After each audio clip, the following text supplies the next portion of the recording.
شب و روز کی محنت شاقہ محمد عربی صلی اللہ علیہ وسلم کی اور 10 برس کی، اور اس کا نتیجہ زیادہ سے زیادہ 125 یا اور بہت زیادہ کریں گے تو 150 افراد آپ کے گرد جمع ہوئے۔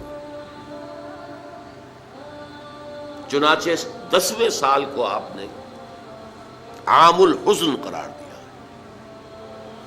یہ جو 10 سال ہو گئے آغاز وحی کے بعد، یوں سمجھیے 610 عیسوی میں وحی کا آغاز ہوا، تو لگ بھگ 620 عیسوی کو حضور نے عام الحزن، اس لیے کہ اسی سن میں حضرت خدیجہ کا انتقال ہو گیا رضی اللہ تعالی عنہ، گھر میں دل جوئی کرنے والی ایک وفادار، وفاشار، محبت کرنے والی اہلیہ زوجہ محترمہ تھی، اب وہ بھی نہ رہی۔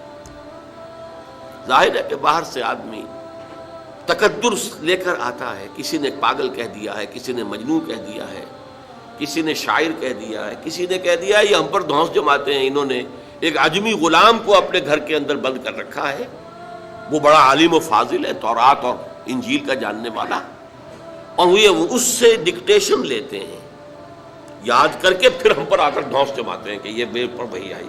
اور حضور یہ سنتے تھے سب کچھ، قرآن مجید میں نقشہ کھینچا گیا ہے، آپ کا قلب انتہائی حساس تھا، یہ باتیں سن کر آپ کو رنج اور افسوس ہوتا تھا۔ وَلَقَدْ نَعْلَمُ أَنَّكَ يَضِيقُ صَدْرُكَ بِمَا يَقُولُونَ، اے نبی ہمیں خوب معلوم ہے، اللہ تعالیٰ فرما رہے ہیں، دل جوئی کے لیے فرما رہے ہیں، ہمیں خوب معلوم ہے کہ جو کچھ یہ لوگ کہہ رہے ہیں اس سے آپ کا سینہ بھینچتا ہے، تکدر پیدا ہوتا ہے، رنج ہوتا ہے، غم ہوتا ہے، افسوس ہوتا ہے۔ یہی وہ لوگ تھے جو میری راہ میں اپنی آنکھیں بچھاتے تھے، یہی وہ لوگ ہیں جو الصادق الامین کا خطاب مجھے دیتے تھے، جو مجھ سے انتہائی محبت کرنے والے لوگ۔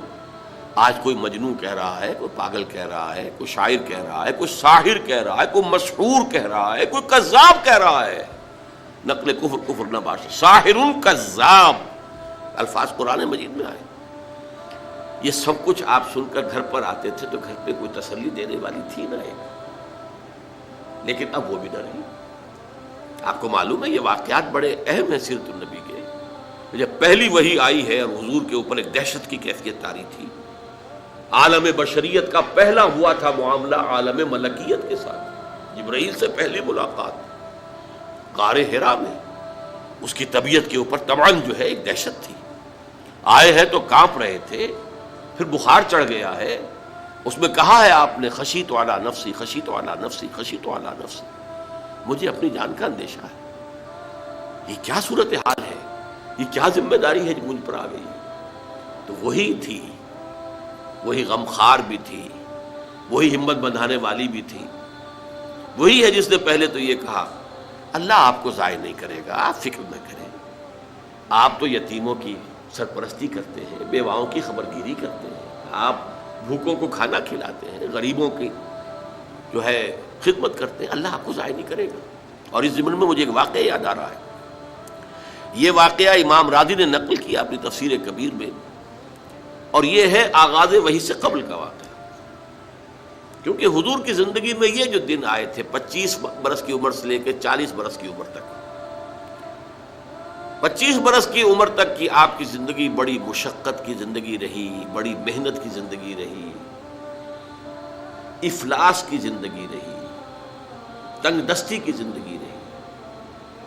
عین بچپن میں آپ بھیڑیں بکریاں چراتے رہے، علی قراغیت، چند ٹکوں کے عوض، یہ حضور کے اپنے الفاظ ہیں، میں چند ٹکوں کے معاوضے میں اب بھیڑیں بکریاں چراتا تھا۔ پھر آپ ذرا بڑے ہوئے، اس لیے کہ ابو طالب جو ہے وہ بہت ہی مفلس انسان تھے، سرپرستی تو وہ کر رہے تھے، لیکن واقعہ یہ ہے کہ پرورش کی ہے محمد رسول اللہ نے خاندان ابو طالب کی، اپنی مزدوری سے، اپنی محنت سے، اپنی مشقت سے۔ پھر آپ نے تجارت کرنی شروع کی ملازمت کی شکل میں، تو یہ سخت دن تھے۔ وَوَجَدَكَ عَائِلًا فَأَغْنَىٰ، پایا اللہ نے آپ کو کہ آپ تنگ دست ہیں، تو اللہ نے غنی کر دیا۔ غنی کس طور سے کیا؟ حضرت خدیجہ سے شادی ہوئی 25 برس کی عمر میں، جو عرب کی متمول ترین خاتون، ان کی اپنی فرمائش پر یہ شادی ہوئی، انتہائی محبت کرنے والی۔ تو واقعہ میں آپ کو سنا رہا تھا کہ اس زمانے میں یہ 25 برس سے لے کر اور 40 برس کی عمر شریف کے مابین کبھی یہ واقعہ پیش آیا ہے کہ حضور ایک دفعہ کہیں نکل گئے مکے سے باہر. مختلف وادیاں ہیں، پہاڑ ہیں، پہاڑوں کے مابین وادیاں. ایک وادی میں آپ نے دیکھا کوئی قبیلہ آ کر پڑاؤ ڈالے ہوئے ہے، انتہائی مفلوق الحال، بھوک کی وجہ سے جسم سوکھ کر کانٹے ہوئے ہیں، تن پر کپڑے نہیں ہیں. حالت دیکھ کر آپ آئے، انتہائی ملول اور غمگین ہو کر گھر میں آ کر چادر لے کر لیٹ گئے. اب پوچھا حضرت خدیجہ نے کیا ماجرا ہے، کیا معاملہ ہے؟ آپ نے فرمایا میں گیا تھا باہر فلاں وادی میں، میں نے یہ دیکھا فلاں گھاٹی میں قبیلہ ہے، پڑاؤ ڈالے ہوئے ہیں اور یہ حال ہے. حضرت خدیجہ اور فرمانے لگے کہ میرے پاس دولت نہیں ہے کہ میں ان کے لیے مدد کر سکوں. سرمایہ تو حضرت خدیجہ کا تھا نا، آپ کی اپنی ذاتی دولت تو نہیں تھی. اس پر حضرت خدیجہ نے فرمایا اچھا آپ جائیے اور بڑے بڑے قریش کے چند سرداروں کے نام لیے کہ ان کو بلا لائیے. حضور گئے، وہ سب آ گئے. اتنی دیر میں اتنا بڑا ڈھیر اشرفیوں کا حضرت خدیجہ نے لگا دیا کہ جب حضور آ کر بیٹھے تو اس کے پیچھے چھپ گئے اور پھر کہا ان سرداران قریش سے مخاطب ہو کر آپ سب لوگ گواہ رہے، میں نے یہ ساری دولت محمد کے حوالے کی صلی اللہ علیہ وسلم، وہ جیسے چاہیں اسے خرچ کریں. تو ایسی بیوی جس نے ساتھ دیا. میں اگر اس موضوع پر چونکہ میرے کچھ خاص احساسات ہیں اس میں وہ بیان کروں گا تو پھر بہت وقت نکل جائے گا کہ حضرت خدیجہ رضی اللہ تعالیٰ عنہ کا کیا مقام تھا جسے ہم میں سے اکثر نہیں جانتے. ہمارے ہاں تو جیسے ہے گرفتار ابو بکر و علی ہوشیار باش، یا ابو بکر کی فضیلت رضی اللہ تعالیٰ عنہ اہل سنت کے نزدیک یا اہل تشیع کے حضرت علی کی فضیلت اسی میں ہے، گرفتار ہے، اسی میں جھگڑا ہے. اسی طرح عائشہ اور فاطمہ کا جھگڑا ہے. ایک گروہ ہے کہ جو حضرت عائشہ رضی اللہ تعالیٰ عنہ کو بہت بلند کرتا ہے، اونچا رکھتا ہے. دوسرا گروہ ہے جو حضرت فاطمہ رضی اللہ تعالیٰ عنہ. لیکن یہ کہ حضرت خدیجہ الکبریٰ کا ذکر نہیں ملتا، بہت کم ملتا. بلکہ میں نے جب ابھی شاید 2-3 سال ہوئے ہیں جب میں گیا تھا ایران، اور وہاں کے اچھے مشاہدات میں سے تہران کے ایک یہ بھی تھا کہ انہوں نے خالص خواتین کی یونیورسٹی قائم کی. اس کا نام رکھا الجامعۃ الزہراء. حضرت فاطمہ رضی اللہ تعالی عنہا کے نام پر انہوں نے یونیورسٹی قائم کی. تو جب ایک ملاقات میں ان کا وہ ٹاپ کا سٹاف وغیرہ جمع تھا یونیورسٹی کا، میں نے کہا کاش آپ نے اس کا نام جامعۃ الخدیجۃ الکبریٰ رکھا ہوتا تو چونکے. میں نے کہا دیکھیے یہ سنیوں اور شیعوں کے مابین مدرسۃ العائشہ للبنات، یعنی جو بھی کوئی رکھے گا یہاں پہ مدرسہ بنائے گا سنیوں میں سے، خاص طور پر اہل حدیث جنہیں عرف عام میں وہابی کہتے ہیں، وہ حضرت عائشہ کے نام پر مدرسہ بنائیں گے. بچیوں کے لیے مدرسہ حضرت عائشہ کے نام پر. شیعہ ہوں گے تو حضرت فاطمہ زہرا کے نام پر. لیکن حضرت فاطمہ کی والدہ حضرت خدیجہ جو صدیقۃ الکبریٰ ہیں، ان کے نام کے ساتھ کبریٰ اس لیے جمع ہوا ہے. صدیق اکبر، الصدیق الاکبر ہیں حضرت ابو بکر رضی اللہ تعالیٰ عنہ. الصدیقۃ الکبریٰ جیسے حضرت مریم کے بارے میں آتا ہے قرآن میں کان امہ صدیقہ، تو اس امت کی الصدیقۃ الکبریٰ حضرت خدیجہ رضی اللہ تعالیٰ عنہا. چنانچہ ایک واقعہ میں آپ کو اور سنا دوں. ایک مرتبہ حضور صلی اللہ علیہ وسلم اسی طرح جو بھی نیا تجربہ تھا عالم ملکیت اور عالم بشریت کے درمیان اتصال کا، اور جس کی وجہ سے ایک خوف کی سی کیفیت، ایک تشویش کا سا انداز. تو حضرت خدیجہ نے ایک مرتبہ یہ کہا کہ اچھا اب جب وہ آئے وہ فرشتہ ہے یا کیا ہے، وہ بدروح ہے یا کوئی واقعتاً فرشتہ ہے، جب بھی وہ آپ کو نظر آئے تو مجھے بتائیے گا. حضرت جبرائیل آئے، حضور نے فرمایا وہ آ گیا. اب ذرا نوٹ کیجئے، حضرت خدیجہ نے اپنے بال کھول دیے، اپنی آغوش میں حضور کو لے لیا اور پوچھا کہ کیا اب بھی نظر آ رہا ہے؟ آپ نے فرمایا نہیں. فرمایا یقیناً یہ فرشتہ ہے، یہ کوئی بدروح نہیں ہے، فرشتہ ہے جس نے حیا کی ہے. اگر کوئی بدروح ہوتی تو لذت لیتی، وہ غائب نہ ہوتی. اب آپ اندازہ کیجئے عظمت فکر، سوچ کا، آپ کے فکر کا، شعور کی بلندی کا.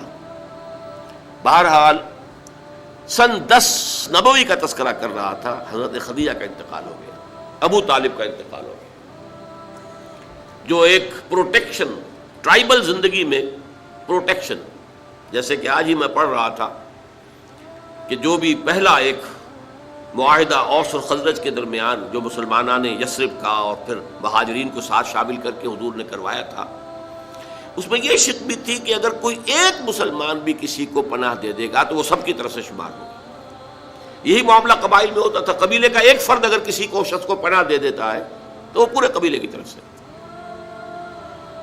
اس حوالے سے خاندان بنو ہاشم کی سرداری تھی ابو طالب کے پاس، اور وہ پروٹیکشن دے رہے تھے محمد عربی صلی اللہ علیہ وسلم، اگرچہ ایمان نہیں لائے لیکن وہ ایک طبی محبت تھی، اور اس طبی محبت کی بنیاد پر انہوں نے خاندان بنو ہاشم کا سایہ کیا ہوا تھا حضور پر صلی اللہ علیہ وسلم۔ اب ظاہر بات ہے کہ اگر بقیہ دوسرے قبیلے جو تھے اس کے سردار وہ اگر کوئی اقدام کرتے حضور کے خلاف تو یہ گویا کہ بنو ہاشم کے خلاف اعلان جنگ ہو جاتا اور ان فائٹنگ شروع ہو جاتی، خانہ جنگی، سول وار مکے میں شروع ہو جاتی۔ یہ وجہ ہے کہ 10 برس تک اس اقدام کی جرت انہیں نہیں ہوئی۔ سفارتیں لاتے رہے، ابو طالب کے پاس سفارتیں آئیں، کبھی لالچ پیش کیا، آپ ان سے کہیے اگر انہیں دولت چاہیے تو سیم و زر کے ہم انبار لگا دیں ان کے قدموں تلے، انہیں کوئی سیادت چاہیے تو ہم انہیں اپنا بادشاہ ماننے کو تیار ہیں، اگرچہ ہمارا کوئی مزاج نہیں ہے کسی بادشاہ کو ماننے کا، ان کو مان لیں گے، اور اگر کہیں شادی کرنا چاہیں تو اشارہ کر دیں، قریش کے جس بڑے سے بڑے گھرانے میں کہیں گے آپ ان کی شادی کر دیں۔ ایک یہ بھی تھی آفر جب حضور نے فرمایا تھا کہ چچا جان چاہے یہ میرے داہنے ہاتھ پر سورج اور بائیں پر چاند رکھ دیں تب بھی میں اپنے اس دعوت سے باز نہیں آ سکتا۔ ان کا مطالبہ یہی تھا کہ یہ دعوت ختم کر دیں، ہمارے معبودوں کو برا نہ کہیں، جس کے ضمن میں پھر آخری جبکہ ابو طالب بستر مرگ پر تھے اس وقت جو آخری سفارت آئی ہے، اور انہوں نے آخری چیلنج کیا کہ ابو طالب اب بھی اگر تم باز نہیں آتے تو پھر ٹھیک ہے، ہمارا الٹیمیٹم ہے، آؤ میدان میں مقابلہ کر لو یا روک لو اپنے بھتیجے کو۔ اس پر جب ابو طالب نے بلایا ہے اور حضور سے کہا ہے کہ بھتیجے مجھ پر اتنا بوجھ نہ ڈالو جو میں برداشت نہ کر سکوں، ظاہر بات ہے اکیلا خاندان بنی ہاشم، پورے قبیلہ قریش کا مقابلہ، پھر خود جو ہے نہایت ضعیف، بوڑھے اور بستر مرگ پر ہیں تقریباً، بھتیجے مجھ پر اتنا بوجھ نہ ڈالو جسے میں برداشت نہ کر سکوں۔ اس پر حضور کی آنکھوں میں آنسو آئے کہ ایک ہی مرئی سہارا دنیا میں ویزیبل اسباب عالم کے اعتبار سے ایک پروٹیکشن، ایک سہارا، ایک مدد کی شکل تھی، آج وہ بھی جا رہی ہے، ختم ہو گئی۔ کہا آپ نے یہ کہ چچا جان اب تو یا تو یہ بات پوری ہو کر رہے گی اور یا میں اپنے آپ کو اسی میں ہلاک کر دوں گا، میرے لیے کوئی ریٹریٹ کا کوئی امکان نہیں ہے، کوئی واپسی کا کوئی امکان نہیں ہے، پسپائی کا کوئی امکان نہیں۔